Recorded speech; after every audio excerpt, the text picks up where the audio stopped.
당신은 프랑스 북부의 작은 마을에서 태어났습니다. 땅은 영주의 것이고 당신은 그 땅을 일구는 도구일 뿐입니다. 아침에 눈을 뜨면 흙과 땀 그리고 끊임없는 노동이 기다립니다. 장남이 아니면 상속받을 땅도 없고 세금은 당신의 등을 짓누릅니다. 1090년대 초반 유럽은 인구 폭발을 겪고 있었습니다. 땅은 한정되어 있고 흉작이 잇따라 기근이 들었습니다. 1094년부터 1095년까지 서유럽은 혹독한 식량난에 시달렸습니다. 당신의 아이들은 배를 움켜쥐고 울고 당신은 빚더미에 앉아 있습니다. 교회는 말합니다. 인내하라. 하지만 인내는 배를 채우지 않습니다. 그리고 그날 소문이 들려옵니다. 교황의 연설. 새로운 길, 신의 부름. 당신은 그 말을 듣고 처음으로 희망을 느낍니다. 하지만 그 희망은 피로 물들어 있을 줄은 몰랐습니다. 1095년 11월 27일 프랑스 클레르몬 공의회 교황 우르바노 2세가 군중 앞에 섰습니다. 그는 외쳤습니다. 데우스 보트, 하느님이 원하신다. 예루살렘이 이슬람 세력에게 더럽혀졌고 성지의 순례자들이 고통받고 있으며 그곳을 되찾아야 한다는 호소였습니다. 하지만 그 자리에는 기사들만 있지 않았습니다. 당신 같은 농민도, 장인도, 빈민도 있었습니다.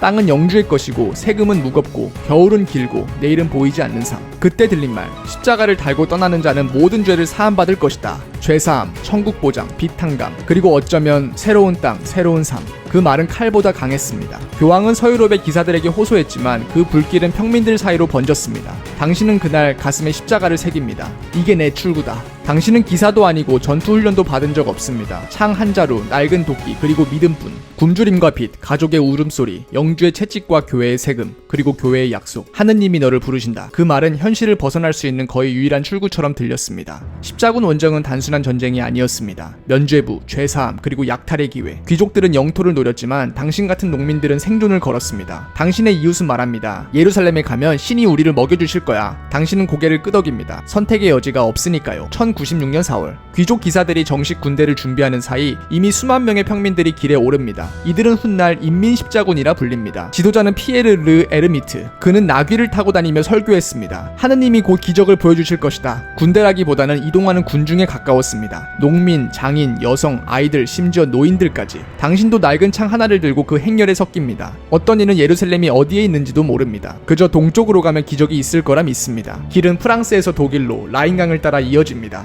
수십만 명이 모였다는 소문이 돌지만 실제로는 2~3만 명 정도. 피에르는 말합니다. 신이 우리를 인도하신다. 당신은 그 말을 믿고 가족을 데리고 따라갑니다. 하지만 배고픔은 이미 시작되었습니다. 길은 길었습니다. 그리고 가혹했습니다. 독일을 지나 헝가리로 들어서자 현지인들이 적대적입니다. 헝가리 왕 콜로마는 이 무질서한 군중을 두려워합니다. 당신들은 식량을 요구하지만 약탈로 이어집니다. 베오그라드 근처에서 충돌이 벌어집니다. 헝가리 병사들이 당신의 동료들을 공격하고 수백 명이 죽습니다. 당신은 도망치며 생각합니다. 이게 신의 길인가? 불가리아로 넘어가도 상황은 비슷합니다. 비잔티움 제국의 변경 지역에서 현지 주민들이 반발합니다. 군중은 점점 통제 불능이 됩니다. 배고픔이 사람들을 미치게 합니다. 어떤 이는 도둑질을 하고 어떤 이는 포기하고 집으로 돌아갑니다. 하지만 대부분은 계속 나아갑니다. 콘스탄티노플에 가면 황제가 도와줄 거야. 피에르의 약속이 당신을 붙잡습니다. 라인강을 지나며 군중은 점점 흥분합니다. 성지를 더럽힌 자들은 이교도다. 그 말은 유대인 공동체를 향했습니다. 1096년 봄 라인강 유대인 학살이 벌어집니다. 슈파이어, 보름스, 마인츠, 쾰른 수천 명의 유대인이 십자군 무리에 의해 살해됩니다. 당신은 그 장면을 봅니다. 유대인 상인들이 끌려 나와 강제 개종을 요구받습니다. 거부하면 칼로 베입니다. 처음엔 두려웠고 곧 무감각해졌습니다. 하느님의 뜻이라는 말은 폭력을 정당화했습니다. 피에르는 이를 막으려 했지만 군중의 광기는 멈추지 않습니다. 당신은 속으로 중얼거립니다. 이게 신의 이름으로 한 일인가? 하지만 성지는 아직 멀리 있습니다. 학살은 십자군의 어두운 면을 드러냈습니다. 유럽 내의 적을 먼저 청산하려는 듯 했습니다. 1096년 8월 몇 달의 고된 여정 끝에 당신은 비잔티움 제국의 수도 콘스탄티노플에 도착합니다. 도시는 당신이 본 어떤 도시보다 거대하고 화려합니다. 황금돔의 성소피아 대성당, 돌로 쌓은 테오도시우스 성벽, 시장에는 향신료, 비단, 보석이 가득합니다. 당신은 처음으로 깨닫습니다. 우리는 준비되지 않았다. 비잔티움 황제 알렉시우스 1세는 이 무질서한 군중을 두려워합니다. 그는 피에르를 불러 기다리라고 조언합니다. 하지만 군중은 도시 주변에서 약탈을 시작합니다. 황제는 서둘러 당신들을 보스포루스 해협 넘어 소아시아로 보내버립니다. 이제부터는 스스로 싸워라. 당신은 아나톨리아 땅을 밟으며 새로운 희망을 느낍니다. 하지만 그것은 착각이었습니다. 1096년 10월 니케아 근처 시베토트. 당신은 처음으로 셀주크 투르크 군대를 마주합니다. 그들은 말 위에서 활을 쏘는 기병입니다. 빠르고 치명적입니다. 당신은 제대로 된 방패도 갑옷도 없습니다. 전투는 전투라 부르기도 어렵습니다. 기습, 혼란, 패주. 투르크의 화살이 비처럼 쏟아지고 검은 바람처럼 스칩니다. 수만 명 중 대부분이 그 자리에서 죽습니다. 피에르는 콘스탄티노플에 있었지만 그의 군대는 거의 전멸합니다. 당신은 도망칩니다. 헐떡입니다. 숲으로, 강으로. 숨을 헐떡이며 처음으로 묻습니다. 하느님은 어디 계신가? 인민 십자군은 여기서 끝납니다. 생존자들은 정규 십자군에 흡수되거나 집으로 돌아갑니다. 당신은 운 좋게 살아남아 다음을 기다립니다. 뒤늦게 출발한 귀족 중심의 정규 십자군은 더 조직적이었습니다. 지도자들은 고드프루와 드 부용, 타란토의 보헤몽, 툴루즈의 레몽드 생질. 그들은 기사와 병사, 보급체제, 전략을 갖추고 있었습니다.